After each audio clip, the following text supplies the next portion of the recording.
হলো কিনা জামাই বাবু না কি নিয়ে যাচ্ছ? আহা, দেখছেন না মশাই, মাছ নিয়ে যাচ্ছি।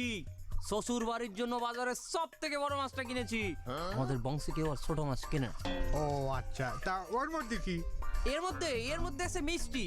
আচ্ছা পুরোহিত মশাই, বলুন তো, ওই যে আমাদের শ্বশুর বাড়ি লোক কজন? 5 জন।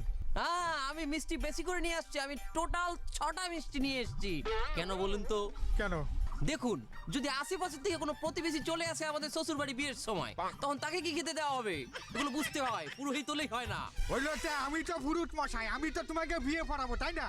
আমি তো 7 পাকে ঘুরবো, তা আমার মিষ্টির হিসাবটা কইলে না? আহা মশাই, তার জন্য তো আপনাকে পয়সা দেওয়া হবে, তাই না? তারপরও আপনি যেহেতু লজ্জা শরমের মাথাটা খেয়ে এই কথাটা বলেই ফেলেছেন, তার এক কাজ করা যাক। আপনি এক কাজ করুন, এটা ধরুন। আমার ভাগের থেকে অর্ধেকটা মিষ্টি আমি আপনাকে দিয়ে দিচ্ছি, আর অর্ধেকটা আমি এখানেই খেয়ে নেবো।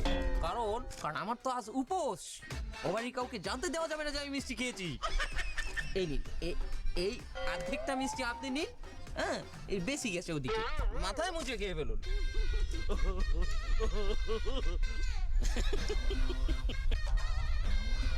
ওকে পুরোহিত মশাই, আপনি খাচ্ছেন না কেন?